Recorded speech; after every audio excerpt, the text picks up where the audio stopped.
বহুত দিনৰ পৰা আপোনালোকে মোৰ বহুত নিউজ শুনি আছে, বহুত অপপ্ৰচাৰ চলি আছে। যি নিউজ বাজি আছে তাৰ 10%ও সঁচা নহয়। আৰু মই ইমান দিনে একো মাত মাতিব পৰা নাই, কাৰণ ইমান হেৰেছমেণ্ট, ইমান মেণ্টেল হেৰেছমেণ্ট, যোনটো কেতিয়াও মই ভাবাই নাছিলোঁ হ'ব বুলি, সেইখিনি মই পাৰ কৰিব লগা হৈছে। মেণ্টেলি প্ৰস্তুত নাছিলোঁ কোনো ধৰণৰ কথা ক'বলৈ বা কিবা ষ্টেটমেণ্ট দিবলৈ।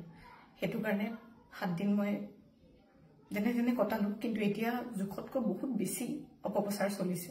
বহুত ধৰণে মোক সাঙুৰ খুৱাইছে বিভিন্ন ক্ষেত্ৰত।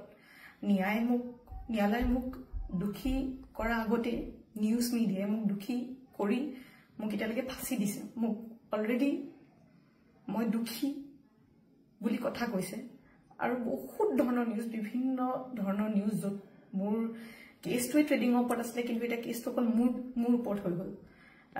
আজি ফাইনেলি বহুত দিনৰ পিছত সাহস কৰি মই চাৰেণ্ডাৰ কৰিব ওলাইছোঁ। মই ফুল কোঅপাৰেট কৰিম পুলিচৰ লগত। ইমান দিনে কৰিব পৰা নাছিলোঁ, মই পলাই ক'তো থকা নাই, মই লুকাই আছিলোঁ অকণমান, মই পৰা নাছিলোঁ সহ্য কৰিবলৈ। ইমান সহজ নহয় নিউজ এটা শুনি থকা বা নিউজ এটা কৰি থাকিলে, যি মন যায় তাকে কৈ আছে, কোনো ধৰণৰ তথ্য নোহোৱাকৈ কথা কৈ আছে।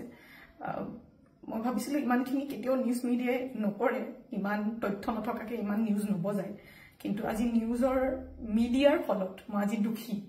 গোটেই মানুহৰ আগত মোৰ মান সন্মান, মোৰ মা দেউতা, মোৰ পৰিয়ালৰ গোটেইবোৰ উলংঘ হৈছে।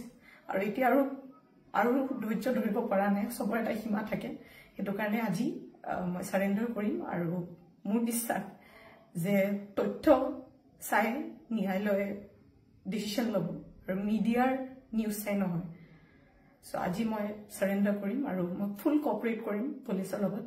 আৰু মোৰ বিশ্বাস যে যদি মই সত্য হয়, মোৰ কোনো ধৰণৰ শাস্তি নহয়।